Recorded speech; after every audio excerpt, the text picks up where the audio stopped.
Ladies and gentlemen, this YouTube channel vlog show is of authenticity, inspiration, and realness.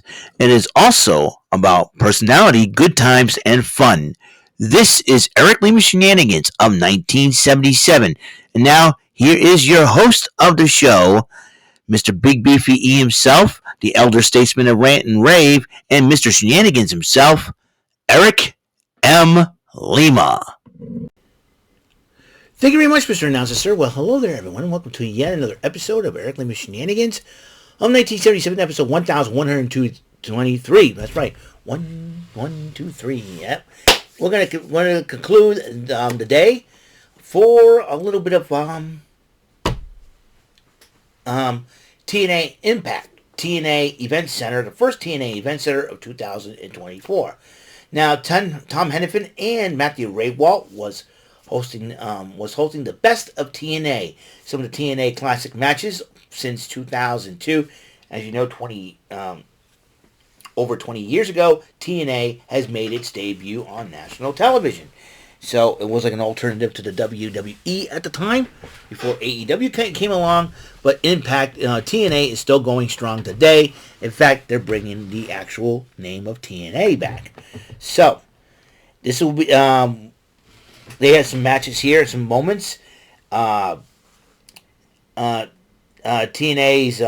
first matchup in TNA in June of 2002, excuse me, as AJ Styles, Low Ki, and Jerry Lynn in a trios matchup against the Flying Elvises.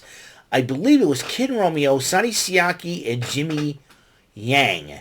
And the Flying Elvises did win that matchup. And then in Genesis 2006, or was it 2005?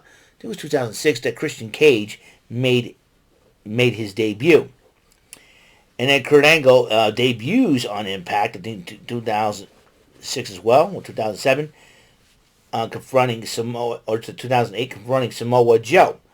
Then there's a Battle of the Futures in 2003 as Chris Sabin fought Frankie Kazarian, which I believe Sabin won the matchup. And then Tom Hennepin interviews Eric Young about his moments, like him beating Nick Aldis, a.k.a. Magnus, for the TNA World Heavyweight Championship. And some of the moments like him working with ODB.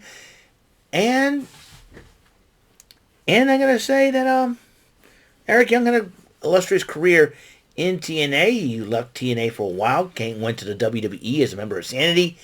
But then didn't make any waves there. Decided to come back to the company that didn't help him be a household name. That would be TNA. So it was a lot of fun. He had a lot of funny moments, like him hanging out with Shark Boy, and him holding a Christmas party, asking the beautiful people to serve as the guests and all that.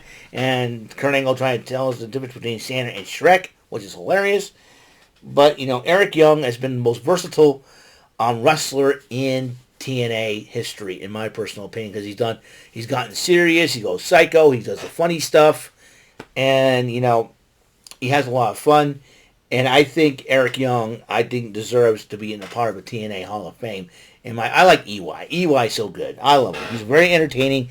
He gets serious when he needs to be serious. He goes psycho when he needs to be psycho. He's the most, as far as character-wise, he's the most versatile out of all the superstars, all the wrestlers in TNA. Eric Young is the man. I'm saying that. R-Truth, same thing. He's like R-Truth. He can be serious when he wants to be serious. He can be funny when he wants to be funny. Everybody loves R-Truth. I say everybody loves and respects Eric Young as well. So Eric Young has earned my respect.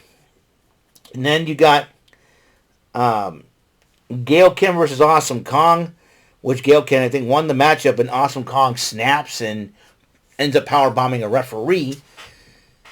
Then you got the Wrestle Kingdom 8-man tag. I know 3 of the 4 guys in that, Main Event Mafia's Kurt Angle, Kevin Nash, and Masahiro Chono, against Giant Bernard, which is Matt Bloom, A-Train, Prince Albert, Lord Tensai, and teamed up with Carl Anderson and a couple of Japanese guys as well. Don't know who they are. I don't know who won the match, but I was trying to pay attention to watching, doing Rant and Rave and this. And then they had a Victory Road 2010 as the Motor City Machine Guns battled Beer Money for the tag team titles, which Motor City Machine Guns won.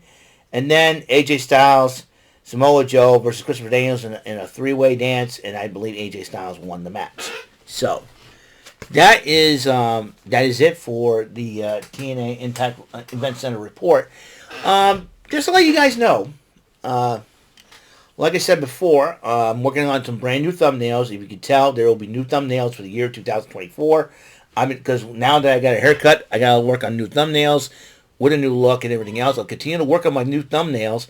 I know there's a potential snowstorm that's happening between Saturday night and Sunday, but it seems like a lot of people are predicting 3 to 6 inches, and a lot of people predicting we're getting less in the south. Because I think it's the warmer ocean air in the south coast that probably could be the reason why we are getting less snow. So I think the further north we get, I think the more snow we get. So I think the bullseye area is way north of us. So I think we're going to be okay, though, for the weekend. So I'm hoping that's the case. But, however, enough of that.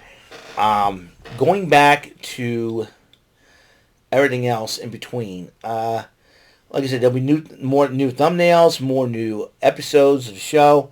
I have not done a lot of Shenanigans yet because of life's crazy, you know what I mean?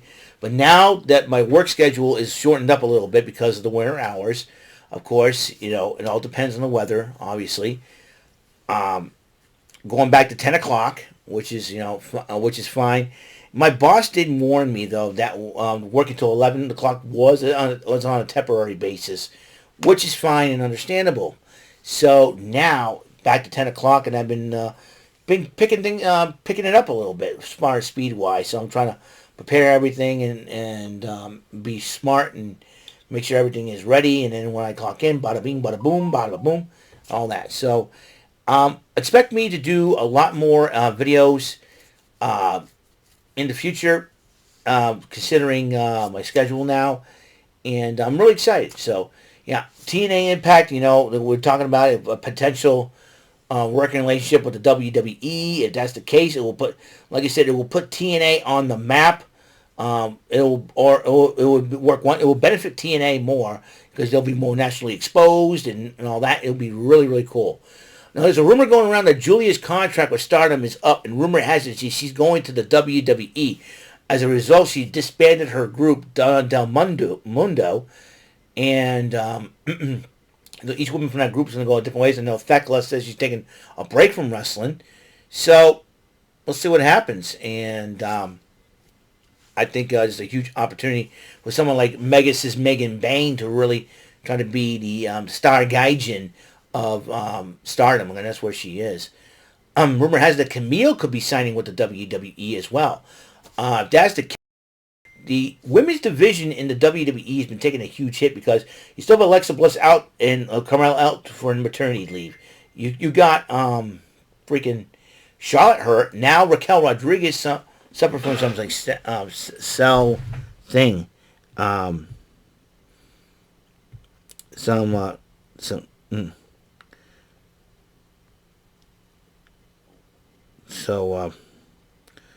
So that's a thing, you know what I mean? That's a huge deal. And so I think I do believe with Raquel Rodriguez, Charlotte, we still have Liv Morgan. Liv Morgan is still out.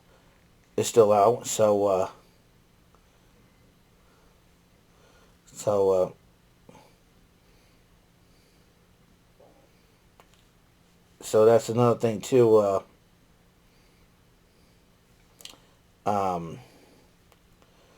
That's another thing too, is that you got 5 women still out.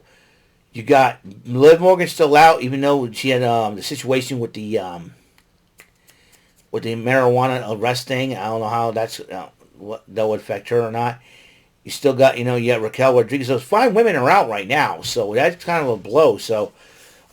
Charlotte, a major blow for the SmackDown Women's Division. So some of these women being signed right now, rumored to be signed, or who knows where Mercedes Moné, aka Sasha Banks, is going to end up. There are rumors that Trinity, aka Naomi, maybe come back to the WWE.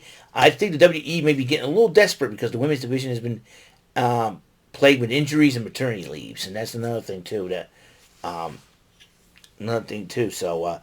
Hopefully people will start coming back and all that, and hopefully it makes the women's division right again. So, well, that's my honest opinion. So that's it. That's all the time we have on the show. Like I said, I did the TNA Event Center and a little more, a few stuff in between. And like I said, tomorrow we got the Game of Strategy, Luck, Knowledge, and Daring Bullseye. Excited about that. And not only that,